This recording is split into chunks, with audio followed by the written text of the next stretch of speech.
కొన్ని సంఘటనలు నిజంగానే ఆశ్చర్యం కలిగిస్తాయి. గతంలో బహుజన సమాజ్ పార్టీ నాయకుడిగా పనిచేసిన మాజీ ఐపీఎస్ మాజీ అధికారి డాక్టర్ ఆర్ఎస్ ప్రవీణ్ కుమార్ బహుజన సమాజ్ పార్టీలో ఉన్నప్పుడు మాట్లాడిన దానికి, ఆయన భారత రాష్ట్ర సమితిలో చేరిన తర్వాత మాట్లాడుతున్న దానికి చాలా తేడా కనిపిస్తోంది. ఈ తేడా వల్ల ప్రవీణ్ కుమార్ క్రెడిబిలిటీ కాస్త పూర్తిగా గంగలో కలిసిపోతున్నట్టుగా మనకు కనిపిస్తుంది. టెలిఫోన్ ట్యాపింగ్ ఇష్యూ తీసుకుందాం. ఈ టెలిఫోన్ ట్యాపింగ్ ఇష్యూలో గతంలో ప్రవీణ్ కుమార్ ఏం మాట్లాడారో మనం ఒక్కసారి విందాం. ఈ రాష్ట్రంలో ఇంటెలిజెన్స్ వ్యవస్థను దుర్వినియోగం చేసిన బహుశా దేశంలో ఎక్కడ కూడా చేస్తారు. ముఖ్యమంత్రి తన బంధువైన ఒక ఎస్ఐ దుగ్గ్యాల ప్రణీత్ రావుకు 2007 బ్యాచ్కి చెందిన ఎస్ఐకి రాత్రికి రాత్రి రహస్య జీవ చేసి ప్రమోషన్ ఇచ్చాడు. ఆయన చేసిన గొప్ప పని ఏంది? ప్రమోషన్లు ఎప్పుడు ఇస్తారంటే యాక్సిడెంట్ ప్రమోషన్, ఉగ్రవాద కార్యకలాపాలకు వ్యతిరేకంగా పోరాడి ప్రాణాలకు దయించి పోరాడినప్పుడు వాళ్ళ ప్రతిభా పాఠవాలను గుర్తించి వాళ్ళ సేవలను గుర్తించి ప్రమోషన్ ఇస్తారు. అది జీవో నెంబర్ 280. కానీ ఇలా జరుగుతున్నది ఏంటయ్యా అంటే ఇలా మా ఫోన్లు హ్యాక్ చేస్తున్నందుకు, మా ఫోన్లు ట్యాప్ చేస్తున్నందుకు, డీజీపీల ఫోన్లు, రేవంత్ రెడ్డి ఫోను, బండి సంజయ్ ఫోను, లేకపోతే ప్రవీణ్ కుమార్ ఫోను, వీళ్ళందరి ఫోన్లు ట్యాప్ చేస్తున్నందుకు బహుమతిగా ముఖ్యమంత్రి డైరెక్ట్గా ఆయనతో కనెక్షన్ పెట్టుకుని ఆయన బంధువు అయిన దుగ్గ్యాల ప్రణీత్ రావుకు మరి అలా ప్రమోషన్ ఇచ్చిండు. అది తప్పు అంటున్నా, చట్ట విరుద్ధం. అది ప్రజాస్వామ్య హక్కులను భగ్నం చేయడం అని నేను అంటా ఉన్నా. రైట్.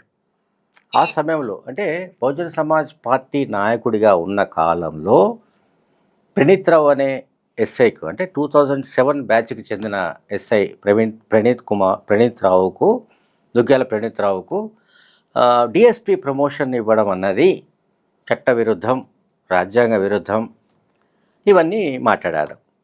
బికాస్ ఆ సమయంలో తమ రాజకీయ ప్రత్యర్థుల ఫోన్లను ట్యాప్ చేయడానికి సహకరించిన కారణంగా ఆ పనులు చేస్తున్నందుకు గాను కృతజ్ఞతగా ఆయనకు అటువంటి ప్రమోషన్ ఇచ్చినట్లుగా ప్రవీణ్ కుమార్ ఆరోపించారు.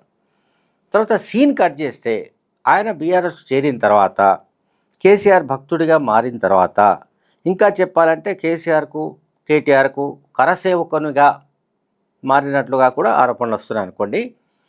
కరసేవకుడు అంటే మరి ఆయన చులకన చేసినట్లు అవుతుందేమో.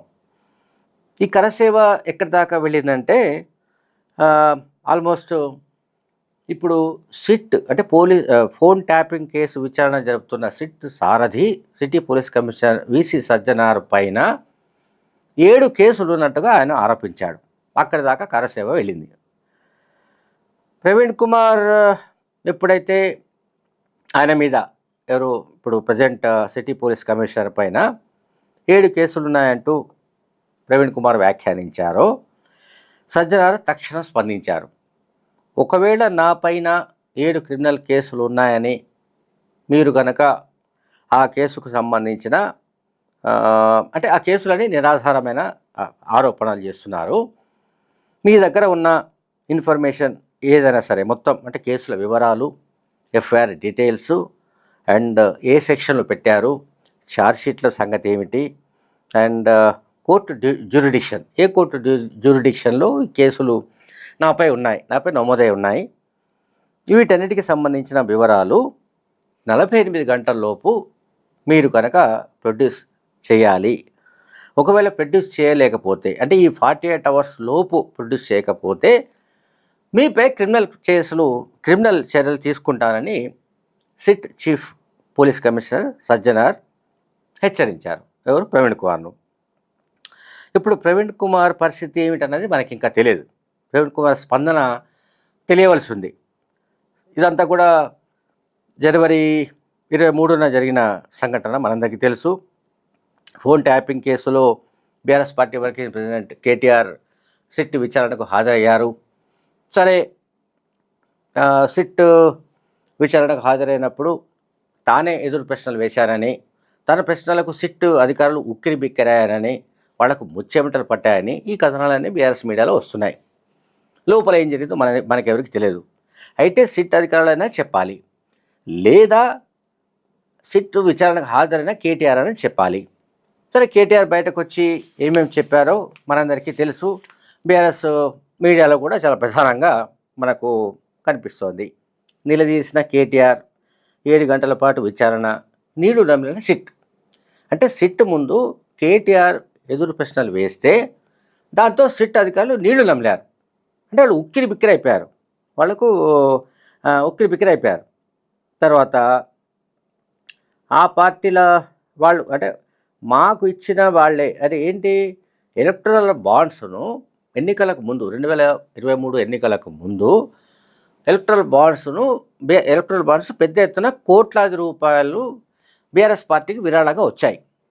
అయితే ఆ ఎలక్టరల్ బాండ్స్ ఫోన్ ట్యాపింగ్ చేసి బెదిరించి ఆయా వ్యాపార వర్గాలు ఇతర పారిశ్రామిక వర్గాల నుంచి పెద్ద ఎత్తున దండుకున్నట్టుగా ఆరోపణలు ఉన్నాయి. సో దీనికి ఫోన్ ట్యాపింగ్కు లింక్ ఉందా, ఫోన్ ట్యాపింగ్ చేయడం ద్వారా బెదిరించి ఈ రకంగా ఎలక్టరల్ బాండ్ల రూపంలో విరాళాలు వసూలు చేశారా అన్నది సిట్ వైపు నుంచి వచ్చిన ప్రశ్న.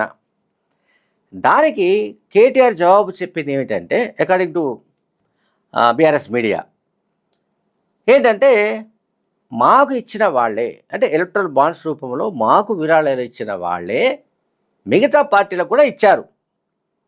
సో మరి వాళ్ళు కూడా ఫోన్ ట్యాపింగ్ చేసినట్టని అంటున్నాడు ఆయన, ఎవరు, కేటీఆర్ అన్నట్టుగా వార్తలు వస్తున్నాయి.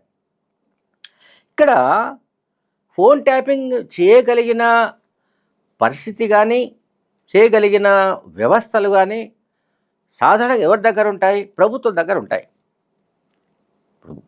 బీఆర్ఎస్తో పాటుగా ఇతర పార్టీలకు లైక్ బీజేపీ, కాంగ్రెస్ లేదా కమ్యూనిస్టులు ఇంకొక వేరే ఇతర పార్టీలకు కూడా ఎలక్ట్రల్ బాండ్స్ రూపంలో విరాళాలు ఇచ్చారు అనుకుందాం.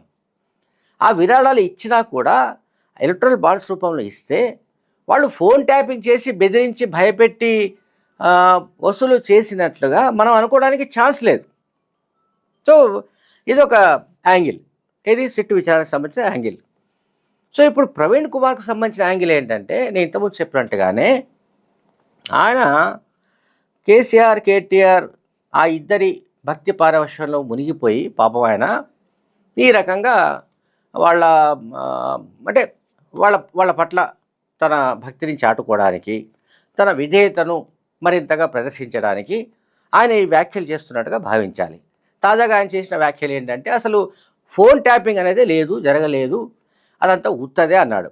ఇప్పుడు ఇంతకుముందు నేను మీకు ఆడియో వినిపించాను, ఆ వీడియోలో క్లియర్గా ఉంది. బీఆర్ఎస్ హయాంలో ఇంటెలిజెన్స్ వ్యవస్థను ఈ రకంగా వాడుకున్నట్టుగా గతంలో ఎవరూ వాడుకోలేదు.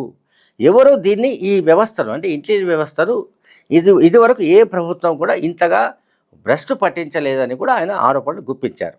ఎప్పుడైతే ఆయన మతం మార్చుకున్నాడో, ఎప్పుడైతే ఆయన బీఆర్ఎస్ పార్టీలో చేరాడో, ఎప్పుడైతే ఆయన కేసీఆర్ శిబిరంలో చేరిపోయాడో, ఇక వెంటనే బీఆర్ఎస్కు అత్యంత విధేయ నాయకునిగా, కార్యకర్తగా మారిపోయాడు. దాంతో ఆయన ఇప్పుడు ఈ ఫోన్ ట్యాపింగ్ ఇష్యూలో రేవంత్ రెడ్డి ప్రభుత్వాన్ని బదనాం చేయడానికి, రేవంత్ రెడ్డి ప్రభుత్వాన్ని ఇబ్బందుల పాలు చేయడానికి, ఇరుకున పెట్టడానికి ఆయన ప్రయత్నించడంలో భాగంగానే సిట్ అధిపతిగా పనిచేస్తున్న సజ్జనార్ పైన డైరెక్ట్గా విమర్శలు చేశాడు. సిట్ సారథిగా పనిచేస్తున్న పోలీస్ కమిషనర్ సజ్జనార్ పైనే 7 క్రిమినల్ కేసులు ఉన్నాయని చెప్పాడు ఆయన. సో సజ్జనారు ఏమీ మామూలు పోలీస్ అధికారి ఏం కాదు, మనందరికీ తెలుసు. ఆయన ఎంత కటుగా ఉంటాడో కూడా మనకు తెలుసు. ఆయన వెంటనే స్పందించి, అసలు 7 కేసులు అని చెప్తున్నావు కదా, 7 కేసుల సంగతి ఏందో ముందు మొత్తం బయటపెట్టు, ఆ బయటపెట్టిన తర్వాత బయట పెట్టకపోతే నీ సంగతి నేను చూసుకుంటే క్రిమినల్ కేసులు పెడతాను నీ మీద అని చెప్పేసి ఆయన ఒక లెటర్ రాశాడు. ఆయనకు నోటీస్ పంపించాడు ప్రవీణ్ కుమార్కి. సో ఇప్పుడు ప్రవీణ్ కుమార్ పరిస్థితి గందరగోళంగా ఉన్నట్టుగా మనకు కనబడుతుంది. అందువల్ల సిట్ విచారణ అనేది ఒకటి జరుగుతున్నప్పుడు అది ఏదో ఒక కంక్లూషన్కి వచ్చేదాకా ఎవరైనా సరే ఓపిక పట్టడం మంచిది, మరీ ముఖ్యంగా ప్రవీణ్ కుమార్ లాంటి వాళ్ళు. ఎందుకంటే ప్రవీణ్ కుమార్ గతంలో ఏం మాట్లాడాడో, ఇప్పుడేం మాట్లాడుతున్నాడో సోషల్ మీడియా చాలా వైబ్రెంట్గా ఉంది, ఎప్పటికప్పుడు వైరల్ చేస్తోంది. దీనివల్ల ఆయన క్రెడిబిలిటీ పూర్తిగా పతనమవుతున్న దశ ఒకటి కనిపిస్తోంది. Thank you very much.